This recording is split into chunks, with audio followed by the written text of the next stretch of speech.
Okay, so this is our left side Y-axis. So that means the motor goes on the back here. So we're gonna go ahead, we're gonna install this motor, and then we are gonna move on to starting the lead screw. Whenever you mount your motor, it's gonna be utilizing the same spacers, the same 6mm spacer and the same spacer that you already had. You're gonna be utilizing that same exact setup as it was on the other machine. So make sure that whenever you put this together, you're using the same setup that you had before. Okay, so this is how this is gonna look. You're gonna have a collar on the outside. You're gonna have one of these thrust bearings. Make sure whenever you're using these thrust bearings, you see there's a groove right there on that outside plate. A groove is going towards the balls on the thrust bearing. That's how those go together.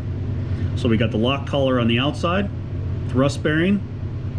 Then we come to the inside of the plate, and it's going to be a bearing, a closed bearing, and a lock collar. And then we're going down to the end. It's going to be a bearing and a lock collar, thrust bearing on the outside again, and a collar on the outside end of it. So here we have the lead screw fed through at the other end, but not closed yet. So for this is going to that end. Before we put the thread through the block, you want to get this inside bearing that belongs to the other end. Make sure you put that on first. And then we're just going to take it and we're just going to move it all the way down to the end.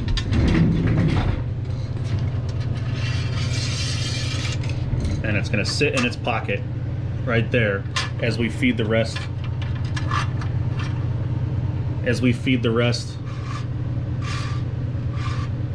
Of that through. So having left these nut blocks loose, feed your lead screw in there and thread it through.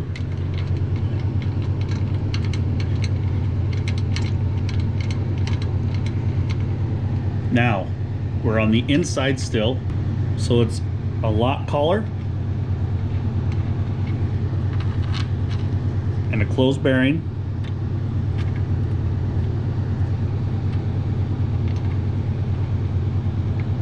Okay, so those are going to sit in the inside of the pocket here. So you're going to put your thrust bearing on, and then your collar, and then that thread will go all the way into your torque spring. Now you need to make sure that the thrust bearing sits aligned in its pocket there.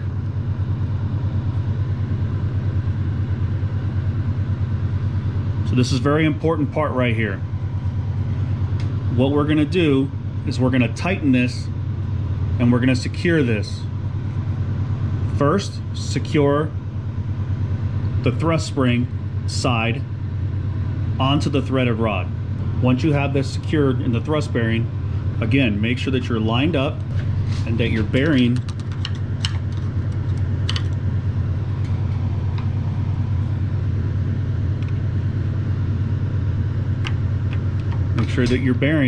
is seated all the way in its pocket.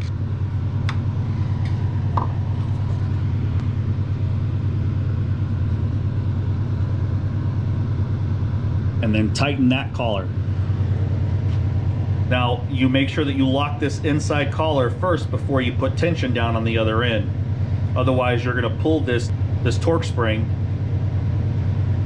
and you'll see it pull out and you're going to bust this spring. These are a pain in the butt. These things always strip out. They're just always a pain in the butt. So to mess with these as least amount as possible is always the best way to go. But lock this collar in place and then do your tensioning on the other side. And once this is all secured, just put your bearing in the pocket, leave the collar open. Now going down to this end,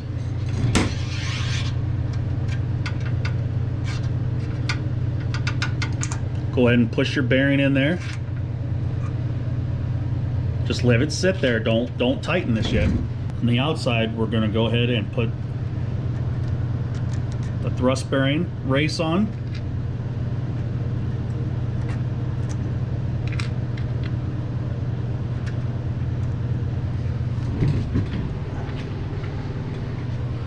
And now our lock collar.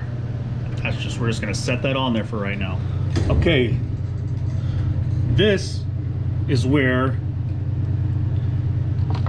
this little hockey puck would come into play. And the idea is that you're going to spin this on the thread here, and both of these inside collars on both sides are loose. They're not tightened yet. The outside one on the motor side is tightened and locked in place, and you're supposed to spin. You have to have something that grips this bar. We're just gripping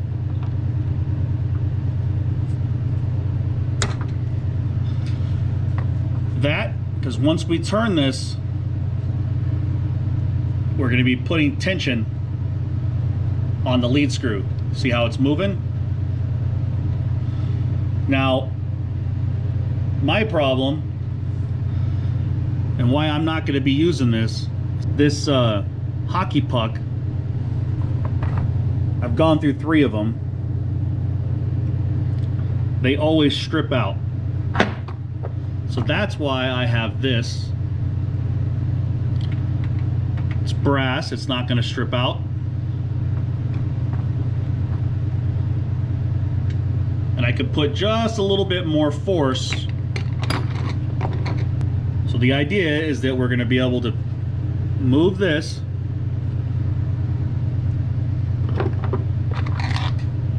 and once we have the tension on it that we want,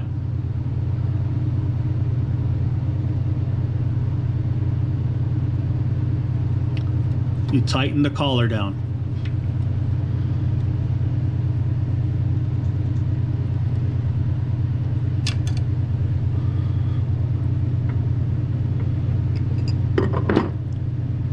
And now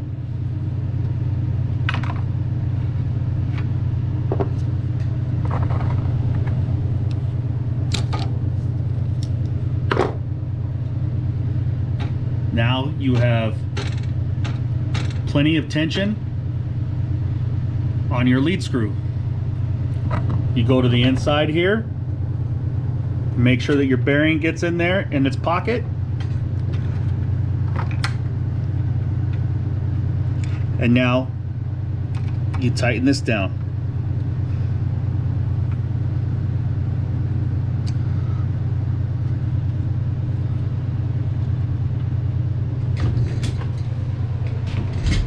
Move over here, same thing, bearings in there, seated, and then tighten down your collar.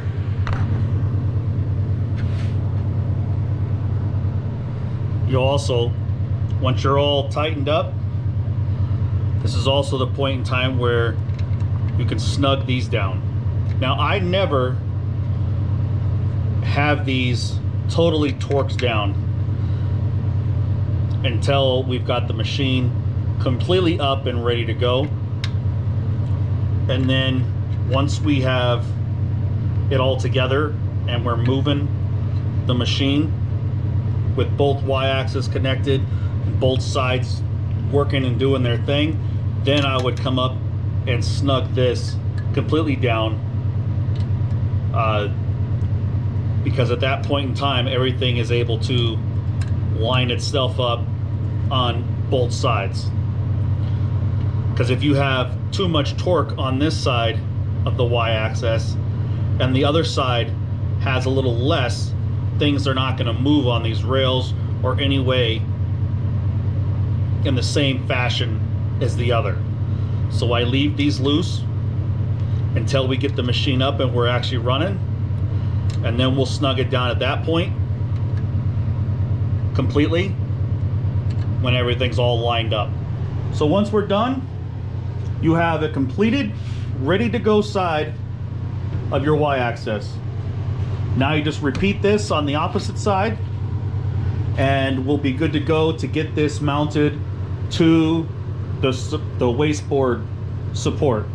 And once we do that, then we'll work on the X-axis after that, that whole gantry and what's going to be hooked up to here.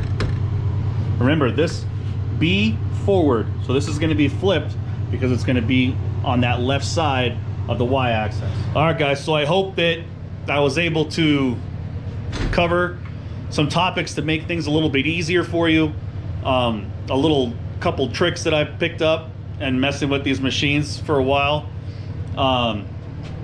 Little tricks that kind of make things just a little bit easier and work a little bit better. All right, guys, don't forget to like and subscribe so that you get all the updates for all these episodes on putting this sucker together.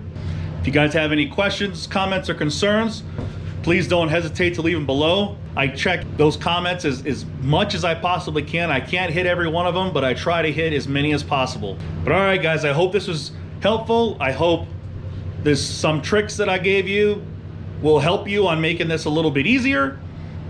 And I'll see you on the next episode so we can get this X gantry done. All right, guys.